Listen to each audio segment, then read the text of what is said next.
ഞാൻ കേട്ടിട്ടുള്ളത് കരുണാകരൻ പലരെയും ഇപ്പോൾ കോൺഗ്രസ്സിൽ ഈ ഷെയ്ഡി ക്യാരക്ടേഴ്സ് നമ്മൾ പറയും പോലെ ഗ്രൂപ്പീസൊക്കെ ഉണ്ടായാലും ഇല്ലെങ്കിലും ഈ ഒരു മുഖ്യമന്ത്രിയുടെ കാറിൽ കയറാൻ പാടില്ലാത്ത ആളുകളെ അദ്ദേഹത്തിന് കൃത്യമായിട്ട് അറിയാമായിരുന്നു എന്നാ.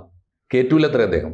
ഞാനും ഗുരുവായൂർക്കാണ് എന്ന് പറഞ്ഞാൽ പോലും താൻ വന്നോ എന്ന് പറയുമായിരുന്നു എന്ന് അങ്ങനെ പറയുമായിരുന്നു. അതായത് ആളുകളെ തിരിച്ചറിയാഞ്ഞിട്ടാണ്. CPM ഉണ്ടായിരുന്നല്ലോ ആരെയൊക്കെ ഞാനും വേറൊന്നും ചെയ്യായിരുന്നു. ഈ ഭയങ്കര സ്പീഡിലൊക്കെ പോകുമ്പോൾ പഴയ കൊച്ചിരാജ്യ പ്രജാമണ്ഡല കാലത്തൊക്കെ ഉണ്ടായിരുന്ന വലിയ നേതാക്കളൊക്കെ ഇല്ലേ, നിസ്വരായ ആളുകൾ, പ്രത്യേകിച്ച് ഒരു അധികാരത്തിൻ്റെ ഒക്കെ അയലത്ത് പോലും ഇല്ലായിരുന്ന അവരെയൊക്കെ കണ്ടാൽ വണ്ടി നിർത്തുകയും ചെയ്യുമായിരുന്നു. അതുണ്ടാവും. അയാൾക്കൊരു ഒരു കാരുണ്യത്തിന്റെ അംശം ജനുവിനാണല്ലോ. അയാളെ ഭക്തി പോലും വളരെ ജനുവിനായിരുന്നു എന്നാണ് എനിക്ക് തോന്നിയിട്ടുള്ളത്. ഭക്തി തട്ടിപ്പൊന്നും ആയിരുന്നില്ല അദ്ദേഹത്തിന്. ഇപ്പോഴാണല്ലോ ഇത് ഭക്തി ഇല്ലാത്തവർ ഭക്തി കാണിക്കുമ്പോഴാണല്ലോ തട്ടിപ്പായി മാറുന്നത്. ഇത് ഒന്നാമത് ഇപ്പോൾ ശബരിമലയുടെ കാര്യത്തിൽ ഇദ്ദേഹം പറയുന്നുണ്ടല്ലോ, സ്വാഭാവികമല്ലേ എന്ന് ചോദിക്കുന്നുണ്ടല്ലോ. സ്വാഭാവികമാണോ? എന്തിനാണ് സ്വാഭാവികമാണെങ്കിൽ ഇടതുപക്ഷ ഗവൺമെന്റ് അവിടെ അയ്യപ്പ സംഗമം നടത്താൻ പോയത്? ഒന്ന്. അതിനു മുമ്പ് തന്നെ ചോദിക്കേണ്ട ഒരു ചോദ്യം ഉണ്ടല്ലോ. കൂടുതൽ വാർത്തകളും വിശേഷങ്ങളും നിങ്ങളിലേക്ക് എത്താൻ ABC മലയാളം സബ്സ്ക്രൈബ് ചെയ്യുക, ബെൽ ബട്ടണും അമർത്തുക.